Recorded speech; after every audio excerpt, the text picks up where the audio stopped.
Vamos a comenzar con Denise. Me gustó escuchar que para Veolia la transformación ecológica significa situar la ecología en el centro de cada proceso para cambiar radicalmente los patrones de producción y consumo. De manera muy concreta y con ejemplos contundentes, cuéntanos, Denise, dónde han aprovechado las oportunidades y dónde están los principales nudos críticos para alcanzar esta transformación de forma exponencial. Además de nuestra noble misión de renovar el mundo en Veolia, pues nosotros tenemos una ambición, y esa ambición es convertirnos en el líder de la transformación ecológica. Y en la línea de lo que tú estás comentando, estamos convencidos de que solamente modificando drásticamente los patrones de producción y consumo vamos a llegar a esa transformación ecológica, y es por eso que a lo largo de los años Veolia ha venido desarrollando toda su actividad empresarial basada básicamente en 4 pilares: el pilar de la lucha contra el cambio climático, el pilar del tratamiento de la contaminación, el pilar de la lucha contra la escasez de recursos y el de la protección de la biodiversidad y la seguridad alimentaria. Y es en esa línea que Veolia ha desarrollado lo que nosotros hoy conocemos como la ecología de las soluciones. La ecología de las soluciones nos permite dar soluciones de descarbonización, soluciones de descontaminación, de economía circular, y estas soluciones que giran todas en torno a la gestión del ciclo del agua, la gestión de los residuos, la gestión de la energía, forman parte del ADN de la compañía desde hace más de 160 años y nos permiten atender a ciudades y a industrias. Y hoy más que nunca, frente a retos como el de la descarbonización, estamos cada vez más cerca de ellos para ayudarlos a transformar sus negocios, ayudarlos a hacer de sus actividades empresariales más sostenibles, ayudarlos a ser más competitivos y obviamente a mantenerse como líderes del mercado. Hablando particularmente del tema de la descarbonización, nosotros en Veolia, ¿cómo lo enfrentamos? Digamos, estamos trabajando bajo un enfoque holístico y diría también bajo un enfoque tripartito, justamente buscando esas sinergias agua, residuos y energía, y un poco por la nobleza de nuestra actividad, estamos en capacidad de intervenir a lo largo de toda la cadena de valor de una organización, obviamente siguiendo el abordaje clásico de primero trabajemos en la reducción, todo lo que tiene que ver con reducción de emisiones a lo largo de la cadena de valor, luego pues vamos a la captura y finalmente a la compensación. Pero hablando un poquito de esta hoja de ruta y un poco de lo que nosotros podemos hacer, definitivamente el abordaje es entrar primero en los procesos, entrar en los procesos de las organizaciones, ayudarlos a producir combustibles y energía de bajo carbono, ayudarlos a ser cada vez más eficientes energéticamente en consumo de materiales, en consumo de agua.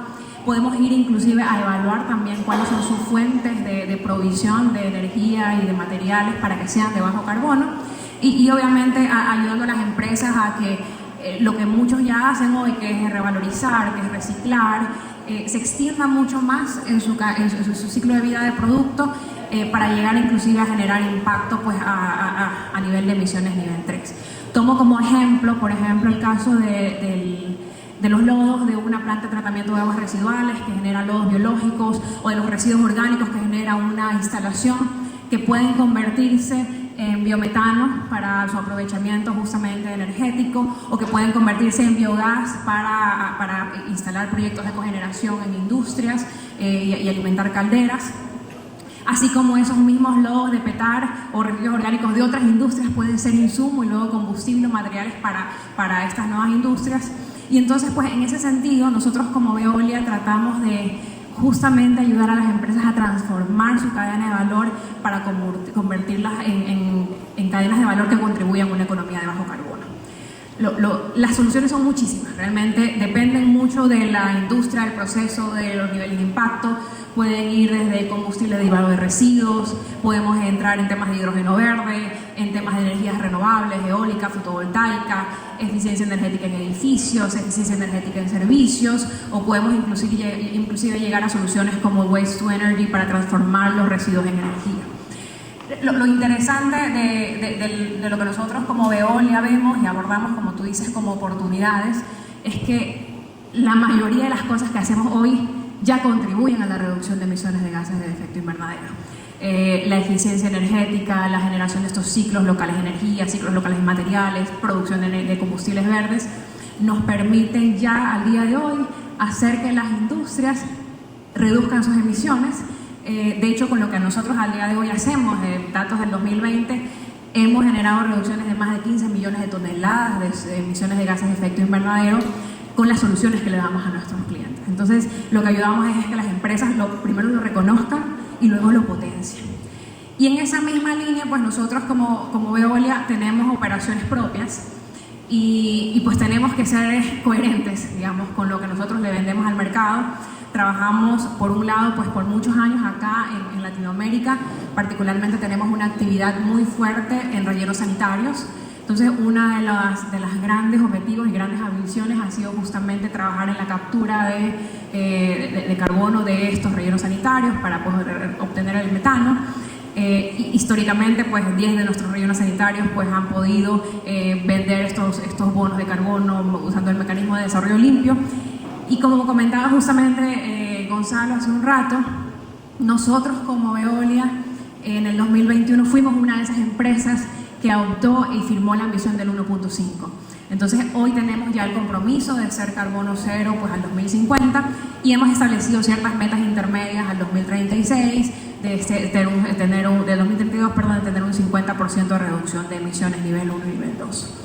Entonces, en términos muy generales, claro, ¿cómo se abordan estas oportunidades? Primero entendiéndolo. Tenemos que entender quiénes son esos mayores contribuyentes de la emisión de gases de efecto invernadero en las industrias, en los edificios, etcétera. Porque como decimos, no solamente es la energía sin duda es importantísima, lo vemos acá en los edificios, cerca del 40-50% de los precursores de los gases de efecto invernadero es el consumo eléctrico, así como en las industrias puede llegar a ser el 70%, pero también hay emisión de gases de efecto invernadero producto de la gestión del agua, producto de la gestión de residuos adecuada o inadecuada.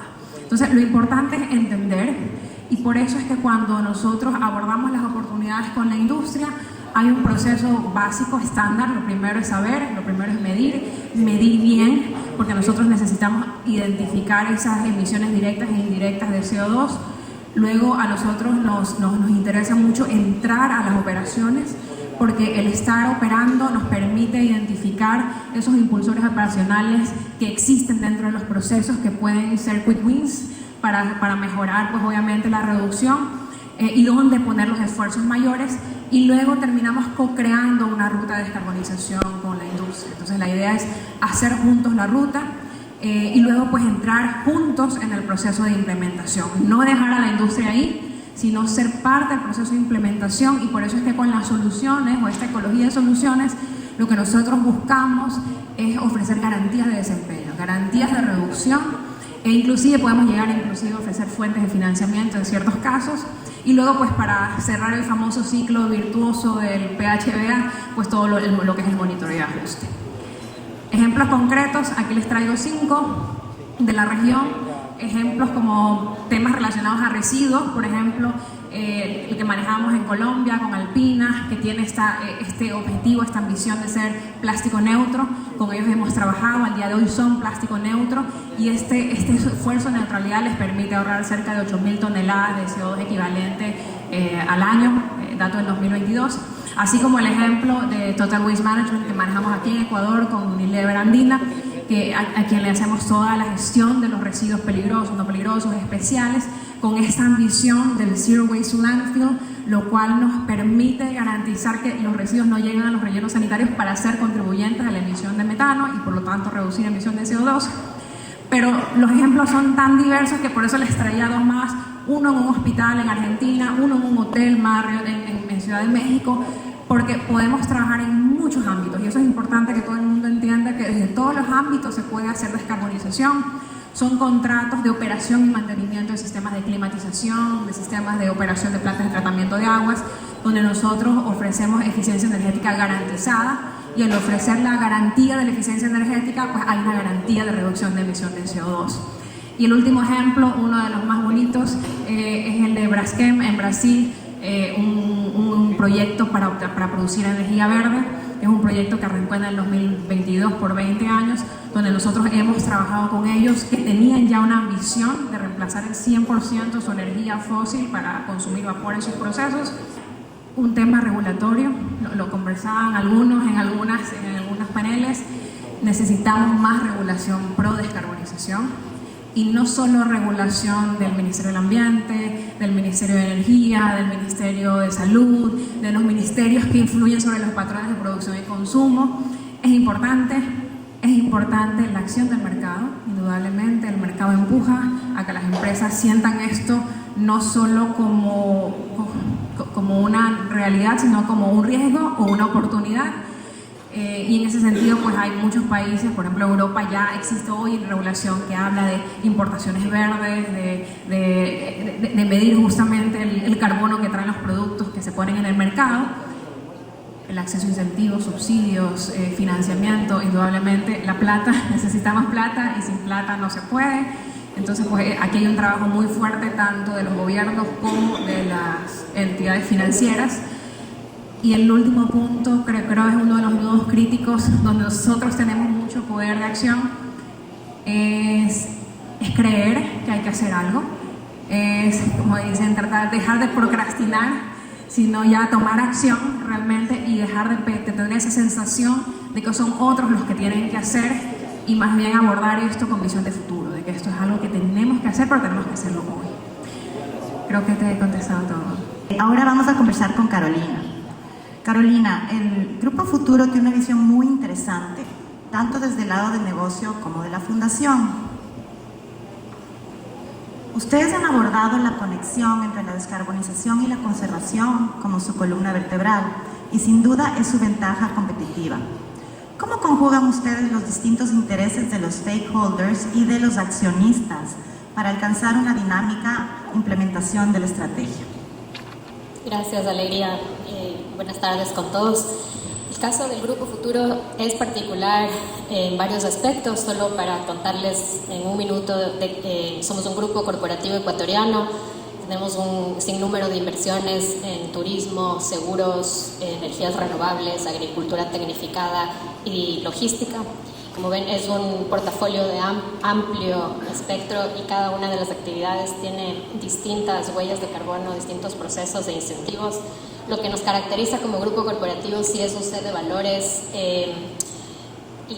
internos, donde la sostenibilidad ha sido un pilar desde los inicios. Son empresas que tienen desde 70 años hasta las más nuevas, pero siempre la filosofía ha sido, uno, tener un impacto positivo en Ecuador, no sacar las inversiones del país y demostrar que dentro de nuestro país se pueden hacer las cosas bien. Esa ha sido, digamos, la motivación intrínseca de esto, de los dueños, de los accionistas. Tienen esta visión desde los orígenes, y eso ha hecho que tengan una cultura corporativa bastante particular en este aspecto. Eso es como el principio de donde sale el Grupo Futuro. Cómo nosotros conjugamos el cambio climático y la conservación de la biodiversidad. Para nosotros es entender el problema desde todas las aristas. Mucho lo mencionaste tú.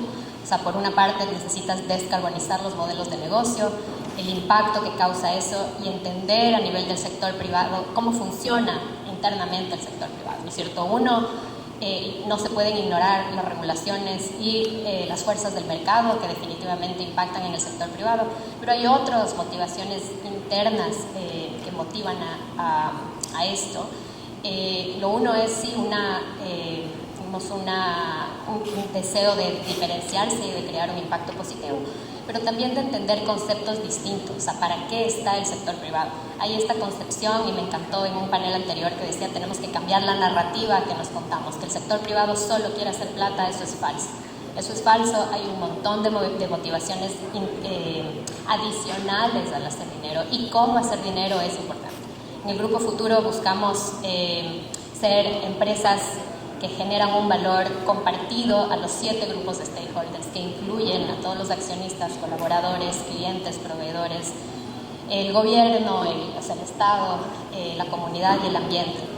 ¿Cómo entendemos el cambio climático? Es, por una parte, la descarbonización es hacernos cargo de lo que se llama la externalidad ambiental y social, que es un concepto que a mí hasta el nombre me molesta, porque finalmente, claro, hago un daño y se llama externalidad, pero en realidad hacerse cargo de eso, pagar por eso, hacerse cargo de eso. Nos hemos autoimpuesto un precio interno de carbono de $16 sin que esto haya sido incentivado por el Estado, por el gobierno central o por ninguna fuerza del mercado.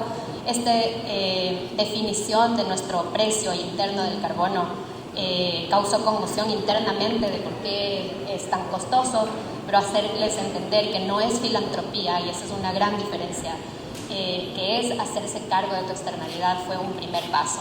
Adicional a eso, tenemos un compromiso corporativo de aportar con el 3% de la utilidad neta de todos nuestros negocios hacia la fundación y los proyectos que externalizan el impacto en comunidades y en temas de biodiversidad. Entonces, eso fue el primer paso, entender que la descarbonización es hacerse cargo y pagar por tu externalidad ambiental y social.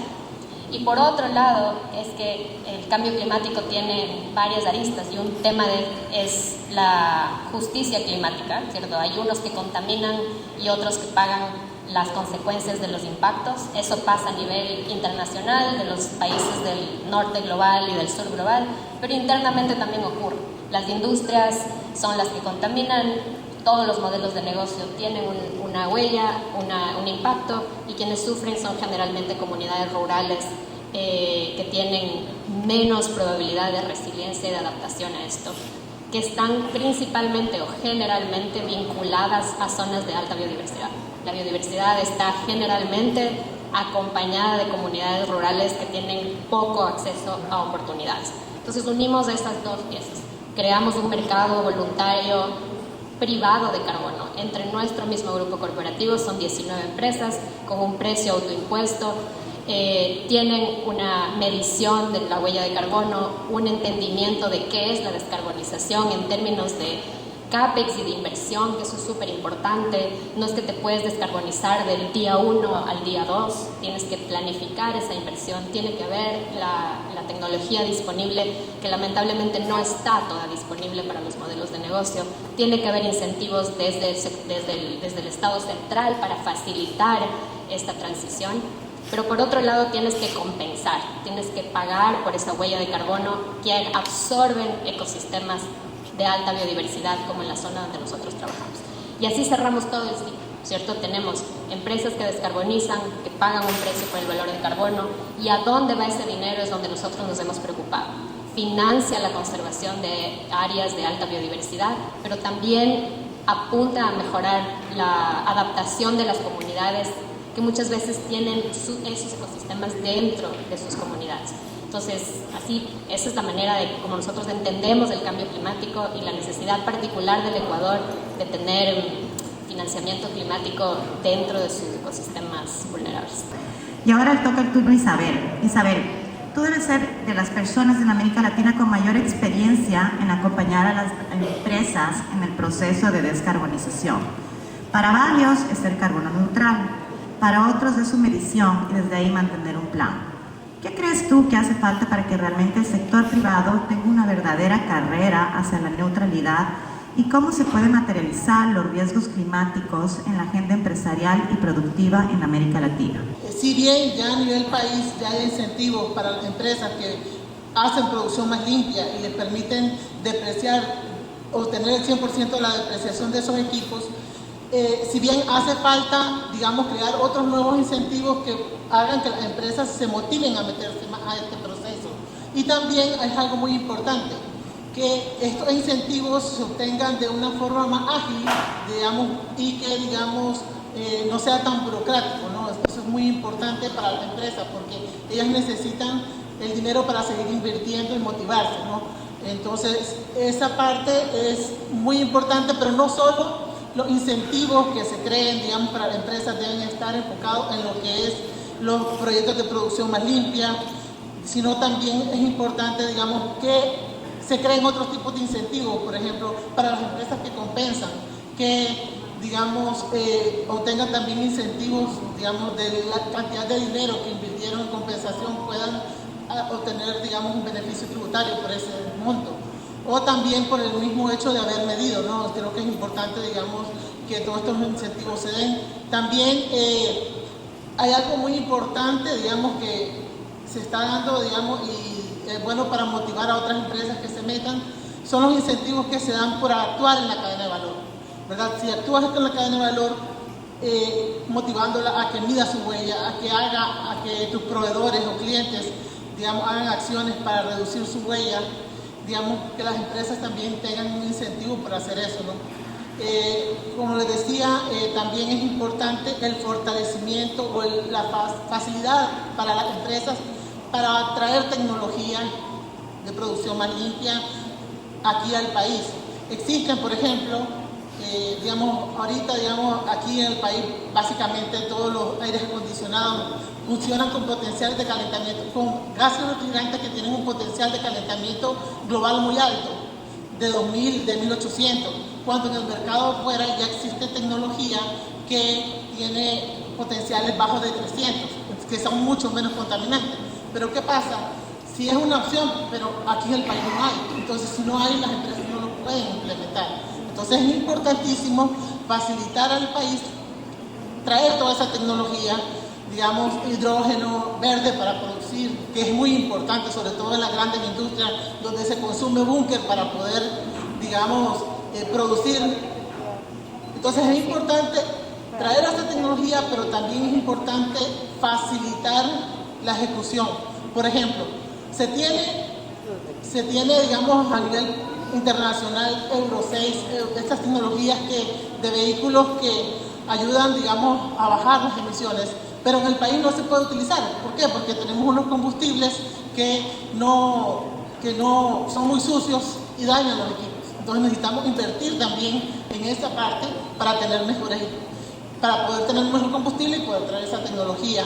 O, por ejemplo, a las empresas, facilitarles el traerle los vehículos eléctricos para que ellas puedan implementar, ¿verdad? Y crear ciertos incentivos también en ese sentido, como menores aranceles o algo. No puede venir esa tecnología que es más limpia con las mismas condiciones que la tecnología contaminante. Eso es muy importante, ¿no? Que se tiene que trabajar, y eso se tiene que trabajar a nivel gobierno, ¿no? Otra cosa muy importante es los planes que se deben hacer, ¿no? Importante que se aglutine a todo el sector empresarial, academia, gobierno, etcétera, y se junte y se haga un plan de descarbonización contundente.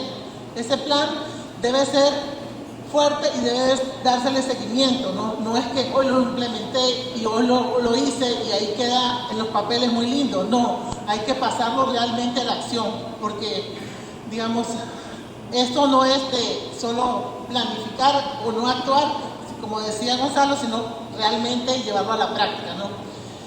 Otra cosa muy importante aquí es que, digamos, la capacitación. Digamos, sí, Ecuador ha avanzado mucho, digamos, con esto del programa Ecuador Carbono Cero, fomentando la descarbonización, pero nos hace falta mucho que avanzar, ¿no? Entonces tenemos que fomentar la capacitación con las empresas para que conozcan cada día más qué hacer, cómo hacer, metodologías, cómo medir. Es importante, ya en otros países han conseguido fondos de la cooperación internacional, organismos multilaterales, para hacer estos eventos masivos donde les explican todas las metodologías y hacen que las empresas también empiecen a actuar. Entonces creo que sí es importante conseguir y aprender de eso para poder, digamos, fomentar este tipo de procesos acá, ¿no? Otra cosa muy importante es fomentar la simbiosis empresarial. En otros países como Dinamarca ya existe todo un conglomerado donde existen más de 16 empresas y gobiernos actuando en un conjunto donde los residuos de una le sirven a otra, donde se fomenta todo este esquema de economía circular, pero que al final termina en menos emisiones. Entonces, creo que es muy importante. Hay muchas empresas acá que ya han avanzado y han hecho cosas muy buenas, ¿verdad? Pero es importante fomentar, digamos, que no haya egoísmo, sino que ahorita la crisis es de todos. Es, como dicen, todos tenemos que actuar porque todos estamos en el mismo barco.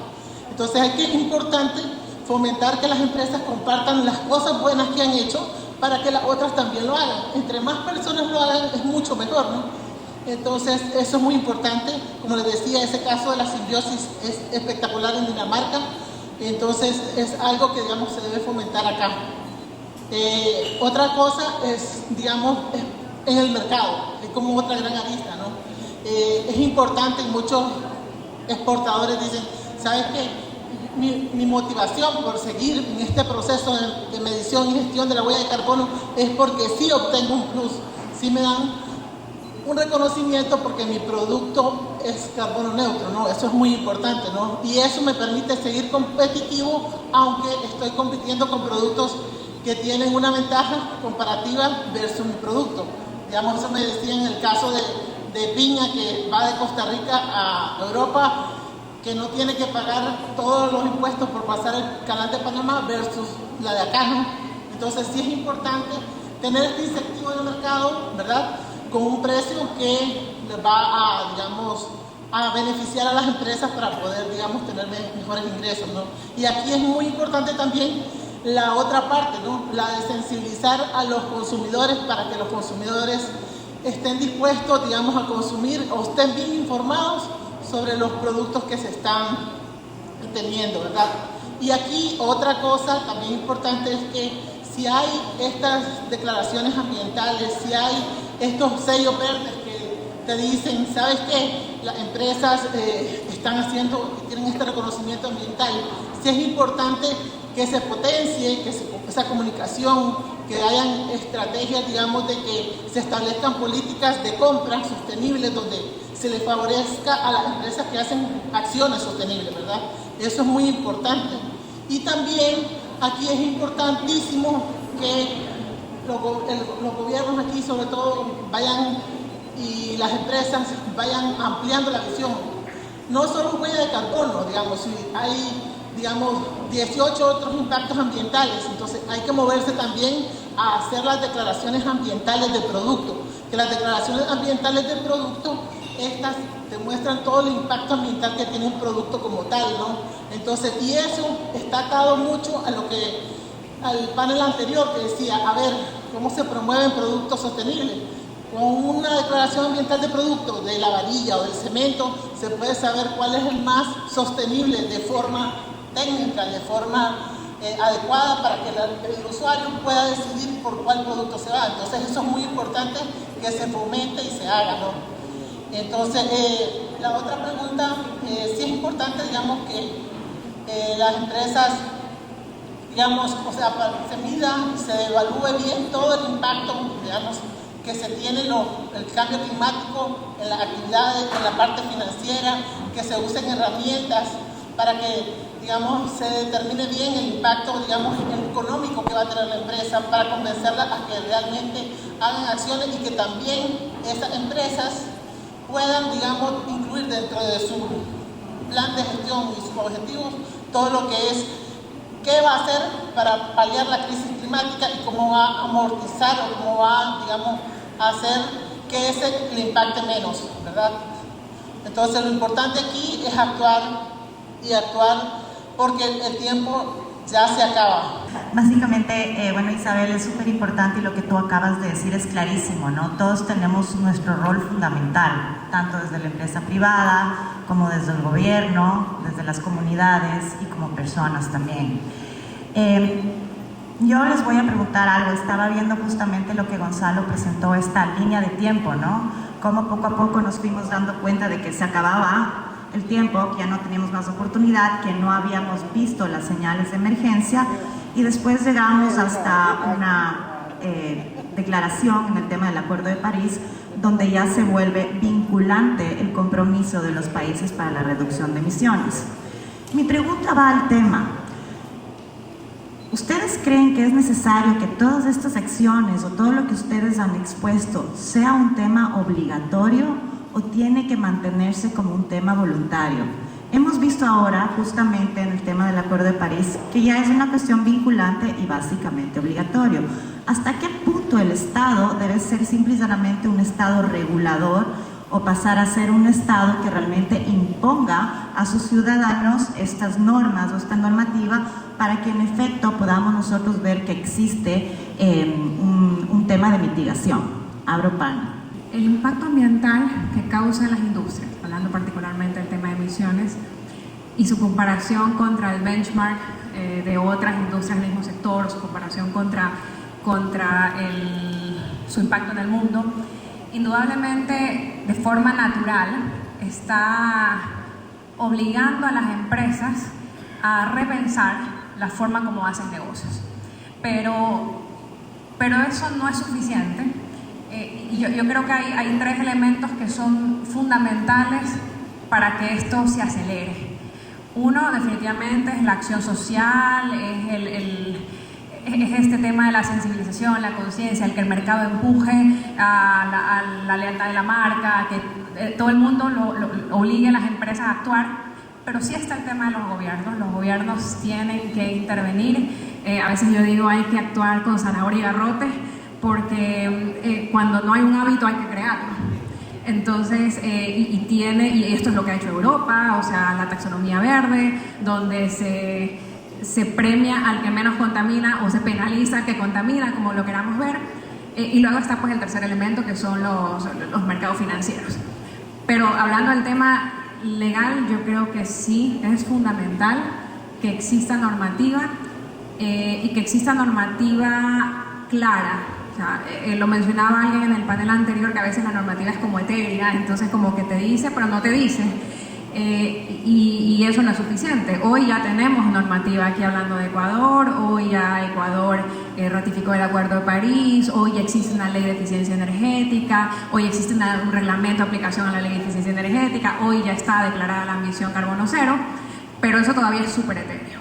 Entonces necesitamos sí crear los instrumentos de implementación o aplicación de todas esas ambiciones u obligaciones para crear los hábitos que luego esperamos que se conviertan en naturales. Yo creo que sí y no, o sea, depende. Sí se necesita regular siempre y cuando se pueda articular y tener las condiciones habilitantes para implementar. O sea, sí creo que la hiperregulación del tema puede volverse extremadamente burocrático en la implementación. Sin embargo, sí creo que tiene que ser progresivo desde arriba hacia abajo. Es decir, por ejemplo, el mismo Acuerdo de París no es vinculante. Entonces empiezas desde ahí, desde una diplomacia climática que tiene pocos dientes para implementarse y le dejas casi a la soberanía de cada país para que implemente. Pero luego de cada país también tienes el mismo problema. Tienes un montón de regulaciones. De Ecuador tiene miles de regulaciones muy innovadoras y tiene una incapacidad importante de implementación y de articulación. Y en el tema de cambio climático creo que la articulación es la clave. La articulación entre sectores a nivel nacional, a nivel subnacional y a nivel internacional también, por el tema de justicia climática, dónde van quién paga más, quién paga menos, a dónde va la plata, salvaguardas, etcétera. Entonces, pues digo, sí se necesita más regulación, siempre y cuando vaya acompañada de condiciones habilitantes y de articulación. Si no, nos quedamos en lindos papeles y nada de implementación. Bueno, sí es importante, digamos, el tema de regulación y sí, digamos, las empresas que más contaminan, sí, para mí deberían, digamos, tener, digamos, una mayor responsabilidad dentro de ese plan de descarbonización del país con mayores compromisos, ¿verdad? Igual sí es importante, digamos, toda esta parte de incentivos, porque creo que con los incentivos fomenta que las empresas actúen, pero la fuerza del mercado creo que es lo que va más a jalar, digamos, también a que las empresas hagan algo, ¿no? Digamos, eso de que Europa ya va a exigir que para el 2026 el producto necesita entrar ya con menor carbono, eso va a jalar mucho, ¿no? Porque si no se van a quedar fuera del mercado. Entonces creo que esas políticas mundiales están contribuyendo, digamos, a que las empresas se preparen para poder hacerlo. Ahora, mucho aquí hay desconocimiento todavía de eso, ¿no? Muchas empresas todavía no saben de eso, entonces creo que es una parte muy importante difundir qué es lo que se viene, porque conozco el caso de una empresa en Costa Rica que le habían dicho, oye, te sugerimos medir la huella de un cliente allá en Europa. A los 6 meses le preguntaron, no lo hemos hecho, le cortaron. Entonces, hay, digamos, ciertos riesgos que tienen que evitarse, ¿no? Y en parte de eso es la difusión de las cosas que se deben hacer, ¿no? Yo me imagino que la mayoría de nosotros querría que los seres humanos evolucionemos en la manera correcta y por lo tanto parte de la pregunta yo la entiendo desde esa perspectiva, es decir, ¿qué pasa si dejamos que las cosas fluyan naturalmente? Bueno, no tenemos tiempo. Tomaría por lo menos unas cuantas generaciones, game over. No, por lo tanto, yo creo que es importante entender que hay una aspiración en un grupo de la población de que ese sea la ruta. Y dejemos que las cosas fluyan. Después a veces eso se mezcla con expectativas de mercado. No, que el mercado vaya pidiendo. El Acuerdo de París el Acuerdo de París es un acuerdo bottom-up. Y ese acuerdo deja muy bien estructurado lo que se llama el loop de ambición. El loop de ambición, en definitiva, lo que busca es que, habiendo el mundo recibido la señal de que los países están de acuerdo en reconocer la gravedad de la situación y la urgencia de actuar, eso debiera ser una señal suficiente para que fundamentalmente empresas y gobiernos subnacionales empiecen a actuar y de alguna manera superen la vara, y en ese momento se empiezan a generar loops virtuosos que complementan acciones desde el mundo de la sociedad civil, desde el mundo de la empresa y desde la regulación. A mí me ha tocado fundamentalmente trabajar desde el mundo de la articulación que decía Carolina, ¿no? Trabajar para articular a estos actores no estatales, mucho también en el ánimo de crear condiciones que se anticipen a momentos como el que tú decías, Isabel, de tener ya un impuesto de frontera en el Reino Unido. Para mí, el que el Reino Unido ya ponga un impuesto de frontera es porque estamos tarde, ya tiene que darse eso, ¿no? De que digan, bueno, ok, eres tan burro que te lo dijimos todas estas veces, te dimos todas las posibilidades, bueno, ahora paga. Y paga, creo yo, de la peor manera posible. Genera distorsiones de mercado. Es un escenario que no es el ideal, pero que obedece a no hemos sido capaces de, no sé de qué rubro es la empresa de la que estabas hablando, pero es, ¿qué tal si, y Race to Zero ofrece eso, qué tal si como industria nos ponemos de acuerdo y operamos todo bajo los mismos principios y estándares industriales que van subiendo la vara? Si eso ocurre, esa señal es percibida por los gobiernos y los gobiernos, por lo tanto, van también acelerando la ruta regulatoria. En el caso de Race to Zero, está basada en un criterio que se llama las 5P.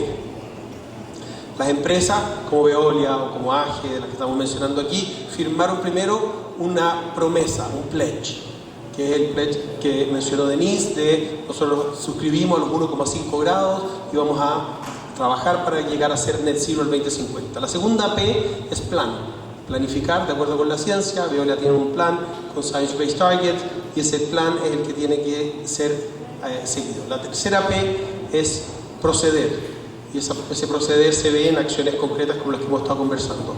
La cuarta P es publicar, en mostrar los avances año a año, y acabamos de agregar una quinta P que obedece al tema que tú estás diciendo, que se llama persuadir, y es que las empresas que están avanzando en esta ruta no solo tienen que avanzar con actos voluntarios, con compromisos, con acciones, sino que tenemos que comprometernos a ayudar a nivelar esa cancha, como decía Denise, y a esa lógica de buscar articulación en los sectores, porque no nos sirven tampoco los que van por libre y van surfeando la ola equivocada, digamos. Tenemos que hacer que esta sea la ruta.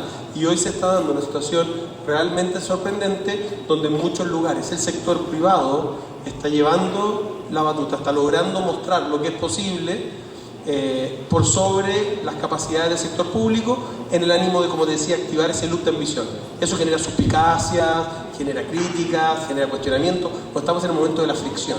Y yo creo que se sale con alianzas público-privadas, con la capacidad del sector privado de tener el coraje de hacer lo correcto y la generosidad del sector público de abrazar esto como una oportunidad. ¿Cuáles son las leyes que más han funcionado en América Latina que sean ejemplo para lograr el cambio? Bueno, hay una expectativa. Carolina mencionó un acto extraordinario que están haciendo ellos de poner un precio al carbono, ¿no?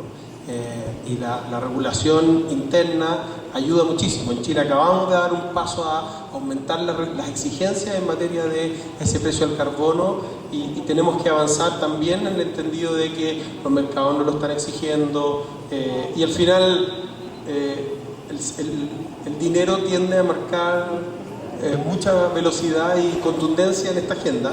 Por lo tanto, poner buenos elementos de precio al carbono interno ayuda mucho y ayuda a anticipar también otro elemento que mencionó Carolina, y de las externalidades en general. La Fundación IFRS, SASB, están avanzando hacia poner métricas socioambientales en la contabilidad de toda empresa en el mundo. Ese es un futuro inevitable también. En muy poco tiempo nos vamos a encontrar con en la contabilidad. Yo voy a tener que poner cuántas toneladas y a qué precio están generándose esas toneladas o capturándose esas toneladas, y va a tener que ver no solo con carbono, va a tener que ver con agua, va a tener que ver con temas de equidad, etc. Por lo tanto, la regulación que lleve al control financiero, las normas de taxonomía financiera, están ayudando muchísimo. En Chile acaba de activarse la regulación del mercado financiero en esta materia, y incluso los más escépticos están totalmente alineados. El caso de Colombia es extraordinario. Yo creo que va por ahí. Después, evidentemente, todos los países deberíamos entender que el carbón es un material absolutamente fuera de contexto. No deberíamos salir aceleradamente del carbón y después ir saliendo de otros combustibles fósiles y avanzar rápidamente en temas de movilidad limpia, en temas de regeneración de naturaleza y en temas de adaptación y resiliencia. Y ese tipo de regulaciones están estructurándose en torno a lo que se llaman los planes de contribución nacionalmente determinada de cada uno de los países. Desafortunadamente creo que arranco diciendo que hay muy poca legislación a nivel de la región como para decir que hay toda una gama de legislación y casi que escoger cuál es mejor que otra, pero legislación que nosotros vemos y que funciona, o sea, que motiva, empuja, como queramos llamarlo. Por un lado, la legislación que tiene que ver con la eficiencia energética, porque yo les mostraba hace un rato cuáles son los precursores de las emisiones de gases de efecto invernadero, y la energía sin lugar a duda es la mayor. Entonces pues las normativas de eficiencia energética pues ayudan muchísimo. Pero también está el otro elemento, que es normativa de aquellos, yo lo mencionaba hace un rato, de aquellas autoridades que influyen sobre los patrones de producción y consumo. No estoy hablando del Ministerio del Ambiente, sino el que influye, el que está a cargo de la producción, el que está a cargo de las actividades de la salud, etc. Y hablabas del ejemplo de Chile. Hay un ejemplo de Chile que a mí me gusta muchísimo y lo envidio, digamos, y es que en Chile pues, el Ministerio de Salud Pública le exige a los hospitales medir y declarar su huella de carbono y tomar acciones de reducción. Y entonces, claro, nosotros nos comparamos entre países cuando hacemos foros y decimos, ¿por qué en Chile el sector salud está mucho más motivado para implementar economía circular? ¿Por qué está mucho más motivado para implementar eficiencia energética? Porque la autoridad sanitaria se lo pide. Y lo conversaba hace unos días con algunas personas y le decía, no es lo mismo cuando tu jefe te pide algo a que cuando te lo pide el jefe del otro. Cuando tu jefe te lo pide, pues tú dejas de hacer todo para cumplirle a tu jefe. Entonces cuando tu autoridad, cuando ese que influye sobre el patrón de cómo tú produces, cómo tú consumes, cómo tú actúas, te pide, tú te mueves. Entonces por eso yo creo que es importante también un poco mirarlo en ese sentido, claro, con el balance que mencionaba Carolina de que sea posible de implementar, pero para mí también ese tipo de legislación es indispensable. Desde mi conocimiento de políticas climáticas en la región, Chile y México son dos ejemplos al tener una política nacional de cambio climático que no está amparado en el Ministerio de Ambiente. Únicamente, ¿no? Tienen un comité interinstitucional de cambio climático que justamente articula y permite que estas leyes funcionen y se aterricen. Todavía hay mucho que aprender, pero de los países de la región creo que eso es lo que marca la diferencia, ¿no? O sea, que tengan una política nacional de cambio climático que se encarga de implementar las NDCs de cada uno de los países. Eso. Sí, en realidad Ecuador ahorita estamos a las puertas de una reforma al Código Orgánico del Ambiente, justamente en temas de servicios ambientales y de emisiones. Es súper importante la participación de todos los actores, sobre todo de la empresa privada. Y también el Ministerio de Ambiente, Agua y Transición Ecológica está por aprobar una norma de compensación dentro del tema del programa PEC, pero hay muchísimo por hacer. Tenemos una última pregunta que es para Carolina y Gonzalo, y dice, ¿cómo nos aseguramos de transiciones justas, sobre todo en el caso de Europa? Bueno, las transiciones justas tienen que ser incluyentes y tienen que tomar en consideración Sí, el factor de justicia climática, como lo mencioné, ¿no es cierto? O sea, los países que históricamente contaminaron más sí tienen una responsabilidad, no solo moral e histórica, sino retributiva, digamos, en la actualidad sobre esos costos.